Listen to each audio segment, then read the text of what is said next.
Grabe, nakatulugan ko yung panonood sa mga congressmen sa press briefing nila, press con.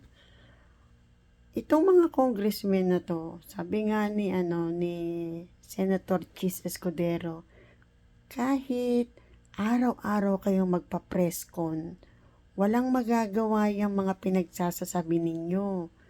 Mga komento ninyo ng mga kung ano-ano na kung saan-saan daw pinagkukuha. Ang dapat ninyo daw gawin, sabi ni Senator Chis Escudero, sagutin nyo yung dalawang katanungan na pinadala nila. Ayaw nyo daw sagutin. Tapos, puro daw kayo press con. Hindi ba? Hindi daw pwedeng puro video. Dapat aksyon. Para mawalan daw ng, para mawalan ng dahilan si BP Sara. Hanapan kayo ng butas. Yung pinaggagawa nyo daw, yun ang nagpupush kay BP Sara para magkaroon siya ng dahilan para umalma ba. Tama naman si Kiss Escudero eh.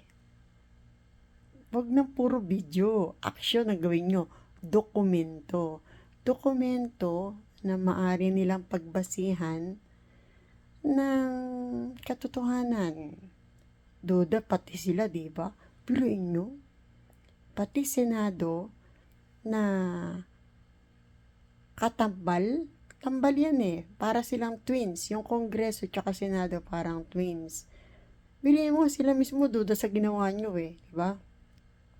Kasi kung hindi sila nagdududa, bakit ibinalik nila yung kaso na isinampa kay BP Sara? O diba, saan ka nakakita? First time daw yan sa history ng Philippine impeachment proceeding. O diba?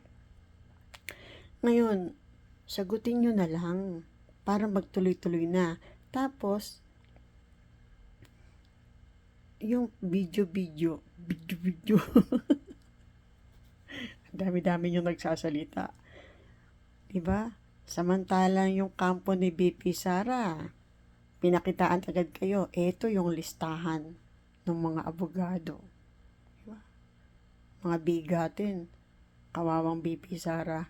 Gumagastos sa mga pinaggagawa sa kanya na pinagdududahan naman nung mga taong involved o mga taong ano ba yung nakadistino, ano ba tawag doon, yung papapil ba yung magiging sila yung magiging judges, hindi ba? Sinampahan ng kaso ng congressman ng House of Representatives si BP Sara, isinampa yon sa Senado. Yung Senado ngayon ang naging korte. Pero ang feeling nitong House of Representatives, itong mga congressmen, pantay sila level ng power. Hindi pagdating sa impeachment trial, judges yung Senado, prosecutor bumaba ang level, prosecutor lang yung congressman.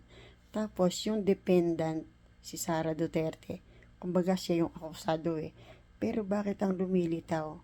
Parang yung prosecutor, yung mga congressmen, ang parang dependent.